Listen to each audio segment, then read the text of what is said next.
పెట్టు అట్లా పెట్టు అట్లా పెట్టు అట్లా పెట్టు అది అంతే అట్లా పెట్టు అట్లా పెడితే అది నీట్గా పెట్టు అట్లా పద్ధతిగా.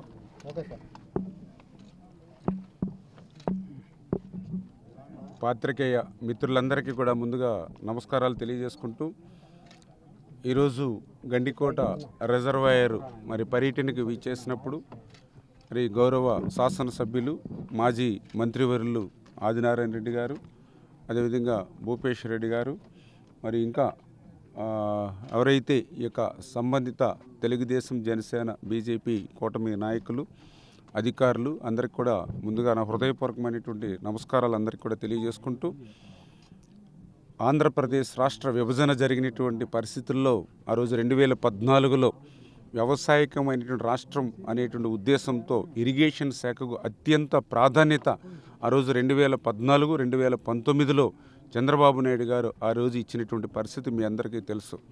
మరి అటువంటి స్థితి నుంచి 2019, 2024 గత 5 సంవత్సరాల మరి పాలనలో ఆంధ్రప్రదేశ్ రాష్ట్రంలో ఉన్నటువంటి అన్ని వ్యవస్థలు కూడా ఏ రకంగా విధ్వంసానికి గురయ్యాయో అందులో అత్యధికంగా పెద్దగా విధ్వంసానికి గురైనటువంటి దానిలో ఇక ఇరిగేషన్ శాఖ ఒకటి అనేటువంటి విషయం కూడా మనందరికీ కూడా తెలుసు. ఎందుకంటే మీ అందరూ చూశారు, గత 5 సంవత్సరాల పాలనలో ఎక్కడ కూడా ఒక ఈ ఇరిగేషన్కి సంబంధించి ఒక రిజర్వాయర్ కానీ, ఒక కెనాల్ కానీ, ఒక డ్రైన్స్ కానీ ఎక్కడ కూడా ఒక డీసిల్టింగ్ 5 సంవత్సరాల్లో చేయలేనిటువంటి పరిస్థితి కానీ, ఆఖరికి ఏదైతే లాకులు, షట్టర్సు, డోర్సు, రోప్స్ వంటికి కనీసం మరామతుల మాటటుంచి వాటికి సంబంధించినటువంటి గ్రీజు కూడా పెట్టి మెయింటెనెన్స్ చేయలేనిటువంటి పరిస్థితి గత 5 సంవత్సరాల్లో మీరందరూ చూసినటువంటి పరిస్థితి. మరి అటువంటి ఇరిగేషన్ శాఖను మళ్ళీ గాడిలో పెట్టడానికి మళ్ళీ చంద్రబాబు నాయుడు గారు ఈ యొక్క కూటమి ప్రభుత్వం ద్వారా మరి కృషి చేస్తూ ఉన్నాం. దానికి ఉదాహరణే ఏదైతే 2014, 2019 5 సంవత్సరాల్లో ఇరిగేషన్ శాఖకు ఆ రోజు మాకు 5 సంవత్సరాలు 7 లక్షల కోట్ల బడ్జెట్ ఉంటే మేము 72,000 కోట్ల రూపాయలు మరి ఇరిగేషన్ శాఖ ఆ రోజు మేము కేటాయించాం. అదే 2019, 2024 5 సంవత్సరాల జగన్మోహన్ రెడ్డి పాలనలో 12 లక్షల కోట్ల బడ్జెట్ ఉంటే వాళ్ళు కేటాయించింది 32,000 కోట్లు, అందులో ఖర్చు పెట్టింది 19,000 కోట్లు, అందులో సగానికి పైగా మళ్ళీ వాళ్ళ అవినీతి జేబుల్లోకి వెళ్ళిపోయినటువంటి పరిస్థితి. అంటే మీరు ఊహించండి, బడ్జెట్ తక్కువగా ఉన్నప్పటికీ కూడా మేము ఆ రోజు మరి 9.6% ఇరిగేషన్ పెడితే బడ్జెట్ డబల్ పెరిగినా కూడా ఇరిగేషన్ 2.3 మరి వైఎస్ఆర్సీపీ ప్రభుత్వం పెట్టింది అని అంటే ఇరిగేషన్ శాఖని ఎంత నిర్లక్ష్యం చేశారు. ఇరిగేషన్ నిర్లక్ష్యం చేయడం అంటే రైతుల్ని నిర్లక్ష్యం చేయడమే, వ్యవసాయాన్ని నిర్లక్ష్యం చేయడమే. అందుకే మొన్న జరిగినటువంటి ఎన్నికల్లో ఆ రైతులే ఆ యొక్క వైఎస్ఆర్సీపీ పార్టీకి 11 సీట్లకి పరిమితం చేసినటువంటి పరిస్థితి అని చెప్పి తెలియజేసుకుంటూ, అందులో కూడా ప్రతి మీటింగ్లోనూ కూడా చెప్తూ ఉంటాడు, నేను రాయలసీమ బిడ్డ అని. కానీ రాయలసీమకు ఆయన చేసినటువంటి ద్రోహం, దగా చూస్తే నిజంగా మాకు కూడా చాలా ఆశ్చర్యం, ఆవేదన కలుగుతున్నటువంటి పరిస్థితి. ఎందుకంటే ఆ రాయలసీమకు సంబంధించి ఆ రోజు మేము 2014, 2019 5 సంవత్సరాల్లో బడ్జెట్ తక్కువగా ఉన్నా కూడా 12,000 కోట్ల రూపాయలు ఓన్లీ రాయలసీమకు మేము ఆ రోజు పెట్టినటువంటి పరిస్థితి. మరి ఈయన రాయలసీమ బిడ్డ అని పేరు చెప్పి ఈయన ఖర్చు పెట్టింది ఎంత అంటే మరి కేవలం 2,200 కోట్ల రూపాయలే. అది కూడా బడ్జెట్ డబల్ ఉన్నటువంటి పరిస్థితుల్లో దయవుంచి అందరూ కూడా గమనించాలి. అంటే ఈ రాయలసీమకి ఎంత ద్రోహం, ఎంత దగా ఈ జగన్మోహన్ రెడ్డి చేశాడనేటువంటి విషయం.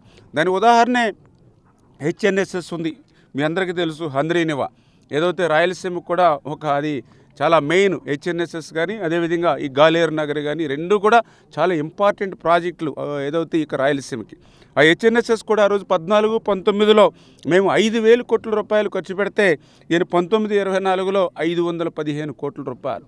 అంటే బడ్జెట్ పెరిగినా కూడా మరి 5%, 10% ఆ హెచ్ఎన్ఎస్ఎస్కి పెట్టినటువంటి స్థితిలో మళ్ళీ ఈరోజు చంద్రబాబు నాయుడు గారు వచ్చిన తర్వాత ఈ 5 నెలల్లోనే కసరత్తు చేసి 2,500 కోట్ల రూపాయలు ఈవేళ హెచ్ఎన్ఎస్ఎస్కి ఈవేళ మరి అనుమతులు ఇచ్చి డిసెంబర్లో పన్నులు పెట్టి రేపు 2025 జూలై కల్లా హెచ్ఎన్ఎస్ఎస్ ఆఖరి ఎకరం వరకు నీరు అందించేటువంటి విధంగా ఈవేళ చంద్రబాబు నాయుడు గారు మరి ఏదైతే ఈవేళ టెండర్స్ని కూడా పిలిచి ఈవేళ పనులు ప్రారంభిస్తున్నటువంటి పరిస్థితి. అంటే రాయలసీమకి ఎంత ప్రాధాన్యత ఈ తెలుగుదేశం, జనసేన, బీజేపీ ప్రభుత్వం ఇస్తుందనేది అదే ఒక ఉదాహరణ. అదేవిధంగా ఏదైతే జిఎన్ఎస్ఎస్ ఉంది, మరి జిఎన్ఎస్ఎస్ కూడా ఆ రోజు మనం 5 సంవత్సరాల్లో 1546 కోట్ల రూపాయలు అక్షరాల పెడితే బడ్జెట్ పెరిగినా కూడా గత ప్రభుత్వం పెట్టింది కేవలం 402 కోట్ల రూపాయలు మాత్రమే.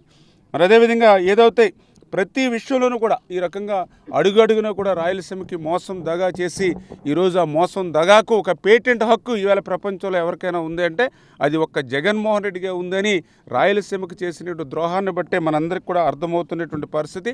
ఇంకా ఎంత అన్యాయం అని అంటే ఈయన 19 అధికారంలోకి వచ్చిన తర్వాత మరి ఏదైతే వర్క్స్ కొన్ని ప్రాజెక్టులకు సంబంధించి ప్రీ క్లోజర్ చేశారు. అందులో రాయలసీమకు సంబంధించి 198 ప్రాజెక్టులకు సంబంధించినటువంటి పనుల్ని ఈయన ప్రీ క్లోజర్ చేసి ఆ యొక్క ఏదైతే మరి బ్యాంక్ గ్యారెంటీలు ఏవైతే ఉంటాయో అవన్నీ కూడా వెనక్కి ఇప్పించేసినటువంటి పరిస్థితి. అంటే రాయలసీమకి అత్యంత అవసరమైనటువంటి ప్రాజెక్టులకు సంబంధించినటువంటి పనులు కూడా ప్రీ క్లోజర్ చేసి బ్యాంక్ గ్యారెంటీలు వెనక్కి ఇచ్చేసాడు అని అంటే జగన్మోహన్ రెడ్డికి ఈ ప్రాంతం పట్ల ఎంత నిర్లక్ష్యంగా ఉన్నాడనేది ఇంకా ఇంతకు మించినటువంటి పెద్ద ఉదాహరణ ఉన్నదనేటువంటి విషయాన్ని కూడా ఈ సందర్భంగా తెలియజేసుకుంటూ, అందుకే నేను ఒకటే చెప్తూ ఉన్నా, రాయలసీమకు ఏ ముఖ్యమంత్రి చేయనిటువంటి ద్రోహం ఒక్క జగన్మోహన్ రెడ్డి మాత్రమే ఈ ప్రాంతానికి చేసినటువంటి పరిస్థితి, దుస్థితి అనేటువంటి విషయాన్ని సందర్భంగా తెలియజేసుకుంటూ, అటువంటి స్థితి నుంచి ఈరోజు మళ్ళీ ఈ యొక్క తెలుగుదేశం, జనసేన, బీజేపీ కూటమి ప్రభుత్వం వచ్చిన తర్వాత మీరందరూ కూడా చూశారు ఒక వాటర్ మేనేజ్మెంట్ పర్ఫెక్ట్గా. చంద్రబాబు నాయుడు గారు ఒక్కడే చెప్తుంటారు మాకు, ఒక్కసారి వర్షాలు బాగా పడితే, ఒక్కసారి వరదలు వస్తే మళ్ళీ 1-2 సంవత్సరాల వరకు కూడా కరువు అనేది లేకుండా మనం వాటర్ మేనేజ్మెంట్ చేయాలి. ప్రతి నీటి బొట్టును కూడా ఒడిసిపెట్టి ఆఖరి ఎకరం వరకు కూడా తీసుకెళ్ళాలి. ప్రతి వ్యక్తికి త్రాగునీరు అందించాలనేటువంటి ఆయన లక్ష్యానికి అనుగుణంగా ఈవేళ ఈ 5-6 నెలలు ఇరిగేషన్ శాఖ సమర్థవంతంగా పనిచేశాం కాబట్టే మరి ఈవేళ పెద్ద ఎత్తున ఏదైతే ఆంధ్రప్రదేశ్ రాష్ట్రంలో మరి 95% రిజర్వాయర్ని మేము నింపడం జరిగింది సమర్థవంతంగా. దాని ఉదాహరణ మన జిఎన్ఎస్ఎస్ఏ. ఈ జిఎన్ఎస్ఎస్కి సంబంధించి మరి ఏదైతే టీజీపీకి సంబంధించి మొత్తం ఏదైతే 9 రిజర్వాయర్స్ ఉన్నాయో మరి వీటికి సంబంధించి మరి జిఎన్ఎస్ఎస్కి గతంలో ఏదైతే పాలనలో నేను చూశానో ఆ రోజు 26.48 టీఎంసీలో వాళ్ళు రిజర్వ్ చేయగలిగితే ఈరోజు మేము 54.26 మరి మేము ఈవేళ రిజర్వాయర్ని మనం నింపగలిగాం. అంటే ఎంత డిఫరెన్స్ అంటే వాటర్ మేనేజ్మెంట్ అనేది పర్ఫెక్ట్గా. దానికి ఉదాహరణే మా పులిచింతల. ఎందుకంటే ఏదైతే మీ అందరికీ తెలుసు నాగార్జున సాగర్ దిగున ఉన్నటువంటి పులిచింతల నేను శాఖ మంత్రిగా చేసిన తర్వాత చూస్తే 1/2 టీఎంసీ నీరు ఉంది. గత 5 సంవత్సరాలు నేను చూస్తే పులిచింతలకు ఎప్పుడు కూడా 30 టీఎంసీలు నీరు ఉండేది మే నెల, జూన్ నెలకి. ఎందుకంటే ఏదైతే డ్రింకింగ్ వాటర్ పర్పస్ ఖరీఫ్ ముందుకు తీసుకురావడానికి. అంటే ప్రతి సంవత్సరం 30 టీఎంసీలు నీరు నిల్వ ఉండేటువంటి పులిచింతలకి 1/2 టీఎంసీ కూడా నీరు నిలవలేదని అంటే ఎంత యథేచ్ఛగా మెయింటెనెన్స్ లేకుండా వృధాగా సముద్రం పాలు ఆ సమయంలో నీటిని ఎట్లా వృధా చేశారో అంతకు మించి ఉదాహరణ మనం చెప్పనవసరంలా. ఆ రకంగా ఒక పర్ఫెక్ట్గా వాటర్ మేనేజ్మెంట్ చేశాం కాబట్టి ఈవేళ కడపలో కూడా మరి అతి తక్కువ వర్షపాతం మీ అందరికీ తెలుసు కురిసినా కూడా ఈరోజు కృష్ణా నదిని కూడా సమర్థవంతంగా ఉపయోగించుకుని దాని ద్వారా మరి ఏదైతే ఇక్కడ ఉన్నటువంటి రిజర్వాయర్లు ఫుల్ ఫ్లెడ్జెడ్గా నింపడమే కాదు, ఇక్కడ ఉన్నటువంటి చెరువులు కూడా ఇప్పుడే కడపలో మార్నింగ్ కూడా నేను ఇప్పుడే అధికారులతో కూడా రివ్యూ చేశాను. దగ్గర మరి 120 చెరువుల్ని కడప జిల్లాలోనే నింపగలిగాము. ఇంకొక 75 చెరువుల్ని ఈ 15-20 రోజుల్లో మళ్ళీ వాటిని కూడా ఫిల్ చేయగలుగుతాం. ఈ రకంగా ఒక్క కడప జిల్లాలోనే 200 చెరువుల్ని మరి ఈవేళ సమర్థవంతంగా నింపగలుగుతున్నాం. అది కూడా వర్షం తక్కువగా ఉన్నటువంటి కడప జిల్లాలో ఈ సంవత్సరం కూడా ఈ రకంగా నింపగలుగుతున్నామనంటే వాటర్ మేనేజ్మెంట్ అనేది పర్ఫెక్ట్గా చేయడం ద్వారానే ఇది సాధ్యమైంది అనే విషయాన్ని సందర్భంగా తెలియజేసుకుంటూ ఈ రకంగా ఏదైతే ఈ యొక్క కడప జిల్లాకు సంబంధించి ఇంకా పర్టికులర్గా ఏదైతే గండికోటకి సంబంధించి మరి ఇక్కడ నిర్వాసితులు కూడా నాకు మార్నింగ్ నుంచి అదేవిధంగా రివ్యూ చేసినప్పుడు కూడా మరి ఏదైతే వాళ్ళకి R&R కానీ ఏదైతే వన్ టైం సెటిల్మెంట్ సంబంధించినటువంటి ఏదైతే బ్యాలెన్స్ అమౌంట్ ఏదైతే ఉందో వాళ్ళు కూడా రిప్రజెంటేషన్ ఇచ్చారు. మరి అదేవిధంగా మన మాజీ మంత్రులు ఆదినారాయణ రెడ్డి గారు కూడా దాని మీద కూడా నాకు చాలా ఇందాక డిస్కషన్ కూడా చేశాం. ఏదైతే గత ప్రభుత్వం మోసం దగా ఏంటనేది నిర్వాసితులను కూడా ఆఖరికి వదలల. ఎందుకంటే నిర్వాసితులు అంటే మా దృష్టిలో రైతుల కోసం, మన త్రాగునీరు కోసం, ఈ ప్రాజెక్టుల కోసం వాళ్ళ విలువైనటువంటి భూముల్ని, విలువైనటువంటి గ్రామాలని మన కోసం త్యాగం చేసేవారు నిర్వాసితులు. అవకాశం ఉంటే ₹1 పెట్టాలి కానీ వాళ్ళు మోసం చేయకూడదు, దగా చేయకూడదు. ఆ రోజు 2019లో ఆ రోజు చంద్రబాబు నాయుడు గారు గతంలో ఉన్నటువంటి ఏదైతే ప్యాకేజ్ ఉందో ఆ ప్యాకేజీ ప్రకారం వాళ్ళందరికీ కూడా ఆ రోజు 2019కి ముందు మరి నిర్వాసితులకు చెల్లించినటువంటి పరిస్థితి. ఆ రోజు జగన్మోహన్ రెడ్డి మరి అధికారం కోసం, ముఖ్యమంత్రి కుర్చీ కోసం, మరి ఎందుకంటే ఆయన సొంత బాబాయినే గుండుపోటుని గొడ్డలపోటుగా మార్చినటువంటి గనుడు కాబట్టి నిర్వాసితులను మోసం చేయడం పెద్ద ఆయనకేమో కష్టమైనటువంటి పని కాదు. రేపు అధికారంలోకి వచ్చిన తర్వాత మరి ఏదైతే ఆ 6.75 lakhs ఏదైతే వన్ టైం సెటిల్మెంట్ ఉందో దాన్ని నేను 10 లక్షల రూపాయలు ఇస్తానని, అదేవిధంగా ఏదైతే మరి ఈ యొక్క 3.75 ఏదైతే R&R ఏదైతే ఉందో దాన్ని 7 lakhs ఇస్తానని ఏదైతే ఆ రోజు మరి ఆయన ఆ యొక్క పాదయాత్రలో కానీ ఎన్నికల ముందు చెప్పాడు. మరి నేను అడుగుతూ ఉన్నా, అధికారంలోకి వచ్చాం, 2019లో ముఖ్యమంత్రిగా ప్రమాణ స్వీకారం చేశావు, 2024 వరకు నీ సీట్లో నువ్వు కూర్చున్నావు. మరి ఎందుకు నువ్వు చెప్పినటువంటి మాట ప్రకారం 5 సంవత్సరాల్లో ఆ నిర్వాసితులకి నువ్వు ఎందుకు సమకూర్చలేకపోయావు? ఇప్పుడే నువ్వు పెంచినటువంటి అమౌంట్ ఏదైతే ఉందో మరి ₹1 కూడా నువ్వు ఇవ్వకపోవడంతో ఈవేళ చూస్తే మరి దగ్గర అది 450 కోట్ల రూపాయలు ఈరోజు మేము చెల్లించేటువంటి పరిస్థితి వచ్చింది. మరి హామీ ఇచ్చినటువంటి వాడు నువ్వు, వాళ్ళందరికీ హామీ ఇచ్చి ఓట్లు వేయించుకున్నటువంటి వాడు నువ్వు, మరి 5 సంవత్సరాలు మరి నువ్వు ఎందుకు ఆ నిర్వాసితులకు న్యాయం చేయాలి? నువ్వు అన్నమాట నువ్వు ఎందుకు నిలబెట్టుకోలేకనేటువంటి పరిస్థితికి ఎందుకు వచ్చింది? ఈవేళ జగన్మోహన్ రెడ్డి ఈవేళ నిర్వాసితులకు కూడా సమాధానం చెప్పవలసిన అవసరం ఉంది.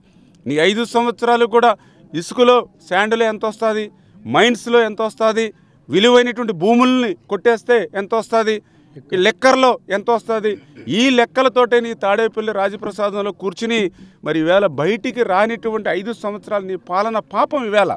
ఎందుకంటే బయటికి వస్తే చాలు 144 సెక్షను, 30 యాక్టు, పరదాల మాటున, బ్యారికేడ్ల చాటున, హౌస్ అరెస్టుల చాటున 5 సంవత్సరాలు తాడేపల్లిలో కూర్చుని ఈవేళ నీ పాలన నిర్వాకం, నీ పాలన పాపం ఈవేళ మాకు ఎక్కడెళ్ళినా సరే వారసత్వంగా నీ అప్పులతో పాటు నీ పాపం కూడా మాకు కనిపిస్తూ ఉంది. అందుకే ఈరోజు మేము ఏదైతే ఈ రిజర్వాయర్ దగ్గరికి వస్తే మరి ఈరోజు పాపం నిర్వాసితులందరూ కూడా ఆ రోజు ఆయన మాటను నమ్మి ఆ రోజు 19లో ఆయనకు ఓట్లు వేసాం, తీరా చూస్తే మమ్మల్ని మోసం దగా చేసి ₹1 కూడా అన్న మాట నిలబెట్టుకోలేదని వీళ్ళ నిర్వాసితులు కూడా చెప్తూ ఉన్నారు. అదేవిధంగా మా ఆదినారాయణ రెడ్డి గారు కూడా చెప్పడం జరిగింది. ఖచ్చితంగా రేపు ముఖ్యమంత్రి గారి దృష్టికి కూడా తీసుకెళ్ళి మరి వాళ్ళు ఇచ్చిన హామీని వాళ్ళు నెరవేర్చకపోయినా ఇప్పుడు ఆర్థిక పరిస్థితి మాకు కొంత ఇబ్బందికరమైన పరిస్థితి మీ అందరికీ తెలుసు. 14 లక్షల కోట్ల అప్పు ఈవేళ ఆంధ్రప్రదేశ్ రాష్ట్రం నెత్తి మీద పెట్టినటువంటి పరిస్థితి. కలెక్టర్ ఆఫీసులు, పార్కులు, ఎంఆర్ ఆఫీసులు సైతం తాకట్టు పెట్టాడు అని అంటే మరి టిట్కో హౌస్లు కూడా ఇప్పుడు కూడా నేను దారిలో వస్తా చూసాం. టిట్కో హౌస్లు సైతం అంటే ఆ టిట్కో హౌస్లకి పోనీ తను ఒక అరబస్తా సిమెంట్ వేయలేదు, ఒక ఐరన్ పెట్టలేదు, ఒక ఇటుక పెట్టలేదు, కట్టింది మేము. లబ్ధిదారులు ఉన్నారు, లబ్ధిదారుడు అప్పు తీసుకోలేదు, కట్టిన వాళ్ళు మేము తీసుకోలేదు. మధ్యలో ఈయన మాత్రం ఆ టిట్కోయిని కూడా తాకట్టు పెట్టి 6,000 కోట్ల రూపాయలు తీసుకుని అవి కూడా దారి మళ్లించేసినటువంటి పరిస్థితి. ఇట్లా అడుగడుగునా కూడా ఆయన పాపాలు మమ్మల్ని వెంటాడుతూ ఉన్నాయి. అయినా సరే ఈరోజు ఒక సమర్థవంతమైనటువంటి నాయకుడు ఈవేళ చంద్రబాబు నాయుడు గారు ఉన్నారు, ఆయనకి తోడుగా ఈవేళ పవన్ కళ్యాణ్ గారు ఉన్నారు, వాళ్ళిద్దరికీ అండగా పైన నరేంద్ర మోడీ గారు ఉన్నారు. కాబట్టి ఖచ్చితంగా ఈ సవాళ్ళన్నింటినీ కూడా అధిగమించి భవిష్యత్తులో మరి యొక్క ఆంధ్రప్రదేశ్ రాష్ట్రాన్ని ఒక కరువు రహిత రాష్ట్రంగా మార్చేటువంటి విధంగా మరి చంద్రబాబు నాయుడు గారి కృషి ఫలిస్తుంది. అందులో కూడా పర్టికులర్గా ఈవేళ రాయలసీమను సస్యశ్యామలం చేయాలని ఈవేళ ఏదైతే గోదావరి టు పెన్నా లింకింగ్ ఇప్పుడు ఈవేళ చంద్రబాబు నాయుడు గారు కూడా పదే దాన్ని ఆలోచన చేస్తూ ఉన్నారు. ఏదైతే గోదావరి నుంచి కృష్ణాకి తీసుకొచ్చి, కృష్ణా నుంచి నాగార్జున సాగర్ రైట్ కెనాల్కి తీసుకొచ్చి, నాగార్జున సాగర్ రైట్ కెనాల్ నుంచి బొల్లాపల్లికి, బొల్లాపల్లి నుంచి బనకచెర్లకి, ఇంకా బనకచెర్లకు కనుక నీరు వస్తే ఖచ్చితంగా నీరంతా కూడా రాయలసీమకి ఎటువైపు అయినా సరే మరి పంపించగలిగేటువంటి పరిస్థితి ఉంటుంది. ఆ రకంగా ఒక దూరదృష్టితోటి ఈ యొక్క రాష్ట్రంతో పాటు రాయలసీమను కూడా సస్యశ్యామలం ఎట్లా చేయాలనేటువంటి ఆలోచనతో ఈవేళ చంద్రబాబు నాయుడు గారు నిరంతరం పనిచేయడానికి అదే ఏదైతే గోదావరి టు పెన్నా ఇంటర్లింకింగ్ దగ్గర 70,000 కోట్లు, 60,000 కోట్లు, 80,000 కోట్లు అయినా సరే అది గేమ్ చేంజర్, రాష్ట్రాన్ని మార్చేస్తుంది. అంచేత ఖచ్చితంగా దాన్ని కూడా ఇప్పుడు 2-3 ఏజెన్సీలు పెట్టి అవి కూడా రివ్యూస్ చేసుకుని మనం వాటర్ తీసుకొచ్చేటువంటి మార్గం ఏది తక్కువగా ఉంటుంది, ఏది మనకు నిధులు తక్కువలో అవుతుంది అనేటువంటిది కూడా రివ్యూస్ జరుగుతున్నాయి. తొందరలోనే ఏదైతే ఆ గోదావరి పెన్నా లింకింగ్ ఏదైతే ఆ నదుల అనుసంధానం ఏదైతే చంద్రబాబు నాయుడు గారి ఆలోచన ఉందో అది కూడా నెరవేరితే ఇంకా రాయలసీమ అంటే మళ్ళీ గతంలో మాదిరిగా ఒక రతనాల సీమగా మార్చేటువంటి విధంగా మళ్ళీ ఈ తెలుగుదేశం జనసేన బీజేపీ ప్రభుత్వం పనిచేస్తుందని తెలియజేస్తుంది. జిల్లాలో చాలా వరకు ప్రాజెక్టులకు చివరి ఆయకట్టు దాకా డిస్ట్రిబ్యూటర్ కెనాల్స్ పెండింగ్లో ఉన్నాయి. దాని మీద మీరు ఏమైనా ప్రభుత్వం చేపడుతున్నారు? ఏదైతే ఇప్పుడు మీరు చెప్పినటువంటి మాట వాస్తవం. ఏదైతే 2014, 2019లో ఆ రోజు మనం ఇప్పుడే మీకు చెప్పడం జరిగింది, హంద్రీనవా కానీ, జిఎన్ఎస్ఎస్ కానీ, అదేవిధంగా మరి ఏదైతే తెలుగు గంగా కానీ ఇట్లా సంబంధించినటువంటి మెయిన్ కెనాల్స్ కానీ ఇవి కానీ వర్క్స్ మ్యాక్సిమం మనం ఆ రోజు మన ప్రభుత్వంలో చేసాం. తర్వాత 5 సంవత్సరాలు మన ప్రభుత్వం కంటిన్యూ అయ్యి ఉంటే ఆ డిస్ట్రిబ్యూటరీ సిస్టమ్స్ కూడా మనకి డెవలప్ చేసుకుని ఆఖరి ఆయకట్టు వరకు నీరు వెళ్ళేటువంటి పరిస్థితి. కానీ ఈరోజు ఆ డిస్ట్రిబ్యూషన్ సిస్టమ్ 5 సంవత్సరాల్లో లేకపోవడంతో ఈరోజు నిజంగా రిజర్వాయర్లో సమర్థవంతంగా నీటిని నిల్వ చేసుకున్నా కూడా ఆ నీటిని పూర్తి స్థాయిలో వినియోగించుకోలేనటువంటి పరిస్థితిలో కూడా ఉన్నాం. అయితే ఆర్థిక పరిస్థితిని దృష్టిలో పెట్టుకుని ఈ 5 సంవత్సరాల్లో ఆ యొక్క ఏదైతే ఈ రిజర్వాయర్స్ నుంచి ఆఖరి ఎకరం వరకు వెళ్ళేటువంటి విధంగా ఆ డిస్ట్రిబ్యూటరీ సిస్టమ్స్ ఏవైతే ఉన్నాయో వాటి మీద కూడా ప్రత్యేకంగా దృష్టి పెట్టి 1 by 1 ఒక్కొక్కటి కూడా క్లియర్ చేసుకుంటూ ప్రాధాన్యత పరంగా ముందుకెళ్తాం.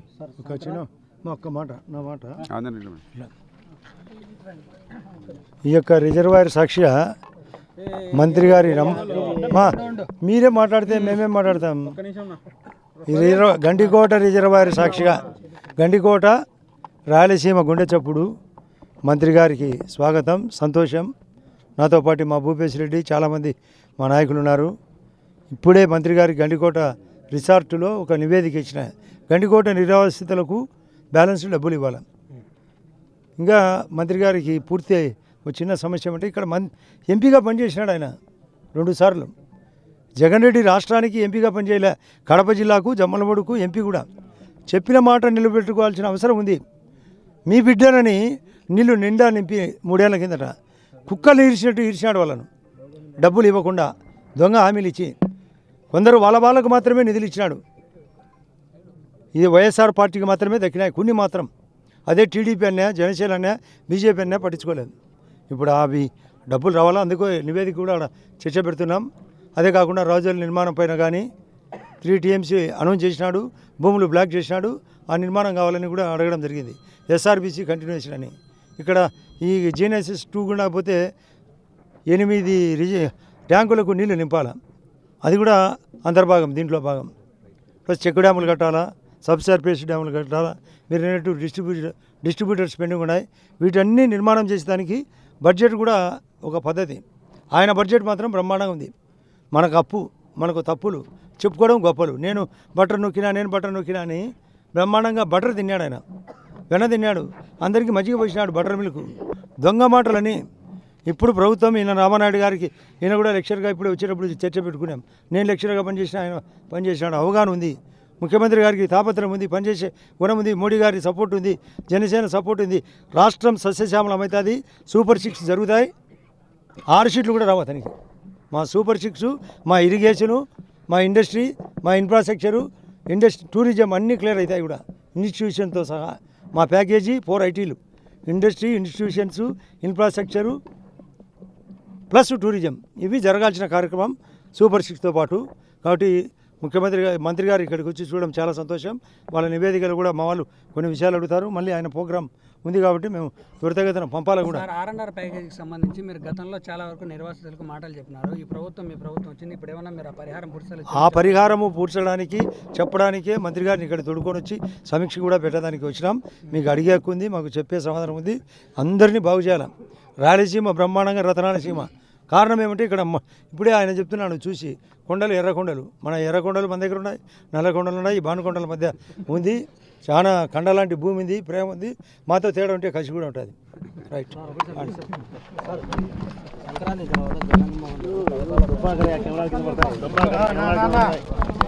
ఒక్క నిమిషం దుబ్బాకడి నాగేంద్ర కేబుల్